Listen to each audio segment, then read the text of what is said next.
사회가 공통적으로 인정하고 당연하게 여기는 것을 우리는 상식이라 그렇게 말을 합니다.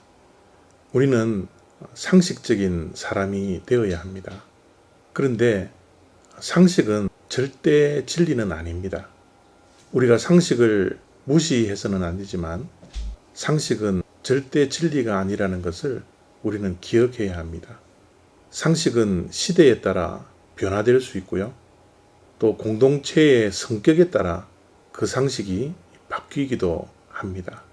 예레미야 32장 2절과 5절 후반부 말씀입니다.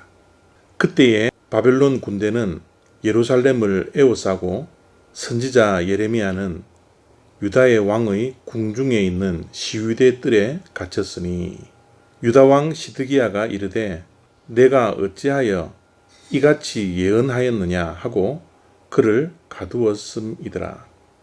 남유다가 바벨론에게 포위를 당하는 국가적인 위기에 있는 상황입니다.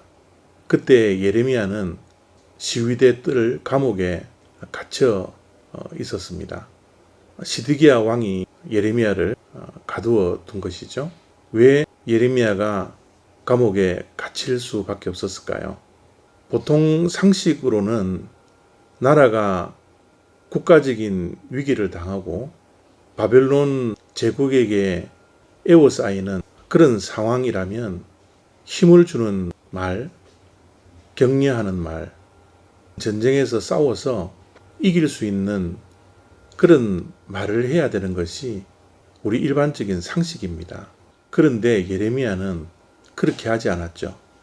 포위되어져 있는 국가적 위기 속에서도 예레미야는 하나님의 말씀을 전했습니다. 바벨론에게 멸망을 당할 것이다. 그리고 시드기야 왕은 포로로 잡혀갈 것이다. 그렇게 예언을 하는 예레미야의 말을 듣고 시드기야 왕은 화가 나서 예레미야를 감옥에 가두어 둔 것입니다. 상식과 말씀이 충돌할 때 우리는 어느 쪽으로 가야 할까요? 시드기야 왕은 말씀을 따라가지 않고 상식을 따라갔습니다. 하나님의 말씀을 전하는 예레미야의 말을 듣지 않고 상식을 의지해서 예레미야를 감옥에 가두어 둔 것이죠. 그러나 예레미야는 상식과 말씀이 충돌할 때 상식을 따르지 않고 하나님의 말씀을 따랐습니다. 숙부인 하나멜이 땅을 구입하라는 것입니다. 지금 예레미야는 하나님의 말씀을 들었기 때문에 곧 예루살렘이 멸망을 당하고 남유다가 멸망을 당하고 그 땅은 아무 쓸모없는 땅이 될 것이라는 것을 누구보다 잘 알고 있었습니다. 그런데 숙부가 와서 땅을 사라는 거예요. 상식적으로 땅을 살 수 있었겠습니까? 곧 멸망할 그 나라인데요. 그러나 예레미야는 숙부의 말을 듣고 땅을 구입합니다. 왜냐하면 땅을 구입하라는 그 말이 여호와께서 말씀하신 줄 알았다라고 오늘 본문에서 말씀을 하고 있습니다. 상식과 말씀이 충돌할 때 예레미야는 말씀을 따랐던 것이죠.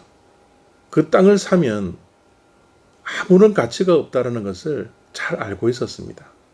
그러나 예레미야는 여호와의 말씀 70년이 지나서 그 땅을 하나님께서 회복시켜 주실 것이라는 그 아주 먼 미래의 희망을 상식에 어긋나지만 믿었기 때문에 그 땅을 구입하는 순종을 했던 것이죠.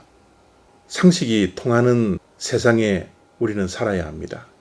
세상은 상식이 통해야 합니다. 그러나 우리 믿는 자들은 상식을 무시해서는 안 되겠지만 상식과 말씀이 충돌할 때는 하나님의 말씀, 절대적인 진리를 따르고 순종해야 합니다. 오늘 또 어쩌면 상식이 우리 앞에 서 있느냐, 하나님의 말씀이 우리 앞에 서 있느냐, 그 두 가지의 가치관이 충돌할 때가 있을 것입니다. 우리는 무엇을 따라야 합니까? 감사합니다.